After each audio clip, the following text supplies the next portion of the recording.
Mga igsuon, mga anak sa Dios. Sa punto de vista legal nga paminsar, dagang ginikanan karon ang nagunahuna unsay mas maayo.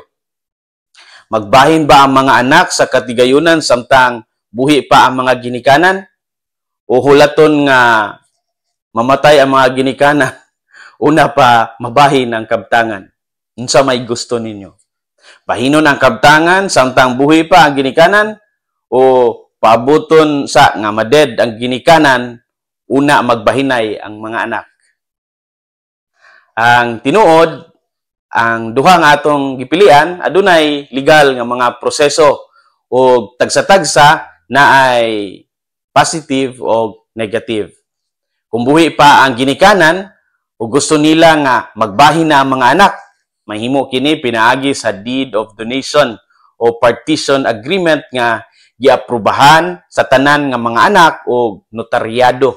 Apan kinahanglan nga klaro nga walay pugsanay ug adunay hustong kapasidad ang maghatag.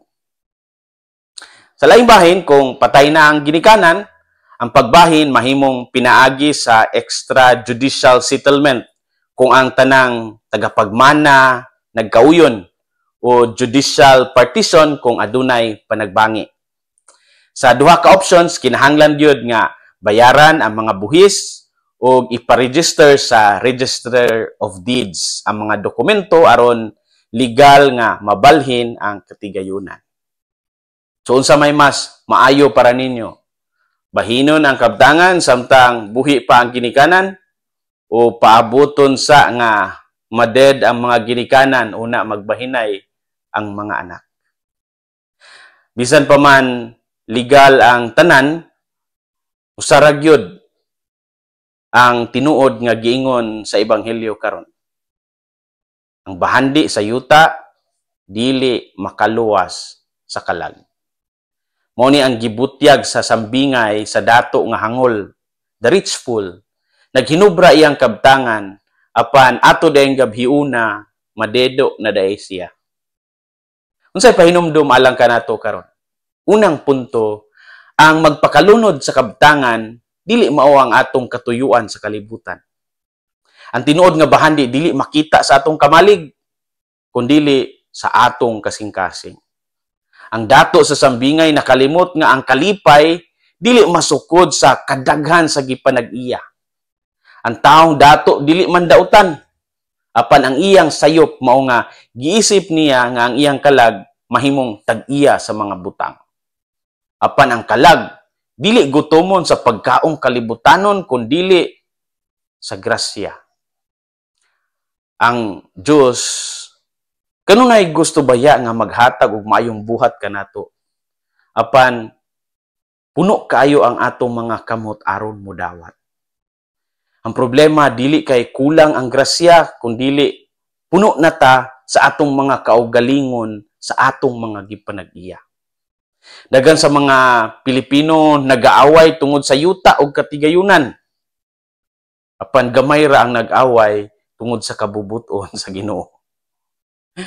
Kung gusto ta nga mahimong tinuod nga dato, kinahanglan nga ang atong kayamanan dili lang makita sa bangko, kundi makita sa atong kabubuton nga mutabang, maglimpyo sa atong konsensya o muserbisyo sa mga kabus. Ang magpakalunod sa kabtangan dili mao ang atong katuyuan sa kalibutan. Ikaduhang punto, ang pagkamanggihatagon mo ang tinuod nga bahandi ug dili ang padaghanay kabtangan og salapi. Kung ang dato nga buang-buang nagtigom alang sa iyang kaugalingon, kita nga gitawag nga magtigom alang sa uban. Ang tinuod nga pagkadato dili makikita sa kadaghan sa imong gitigom kundi sa kadaghan sa imong gipanghatag. Daghang pamilya ang naguba tungod sa away sa katigayunan. Apan kung atong tanawon unsa may pulos, kung mudaog ta sa yuta apan mapildi ta sa langit. Ang pagkamanggihatagon mao ang pamaagi aron ipakita nga kita dili ulipon sa atong mga butang kundi tag-iya sa atong kaugalingong espiritu. Ang pagkamanggihatagon mao ang tinuod nga bahandi ug dili ang padaghanay kabtangan ug salapi. Story time.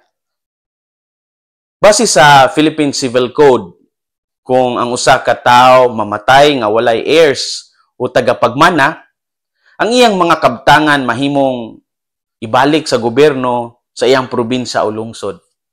Apan sa legal practice, kung adunay distant relatives sama sa second cousins o half siblings nga makapamatuod sa ilang pagkakadugo, mahimo paghihapon silang makaklaim pinaagi sa korte.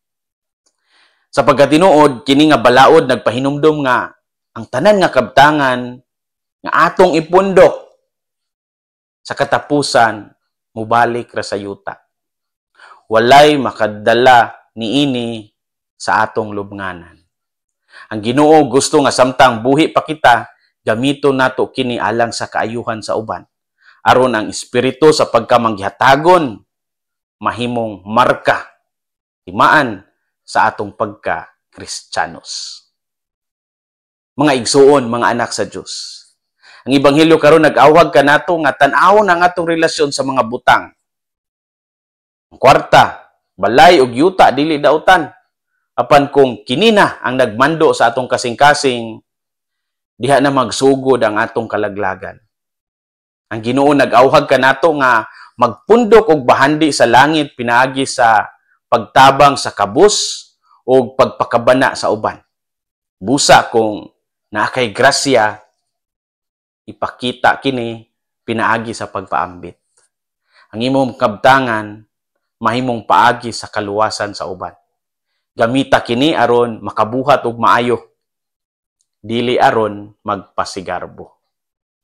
Hinaot nga ang kasing-kasing ni Kristo maghari sa atong mga kasing-kasing. Kini si Father Felmar Castrodes, Fiel SVD, ang inyong magsisibya sa maayong balita. Gikan dinhi sa Radio Veritas Asia. Hinumdumi ang kinabuhing Kristiyano, kinabuhi sa pagserbisyo.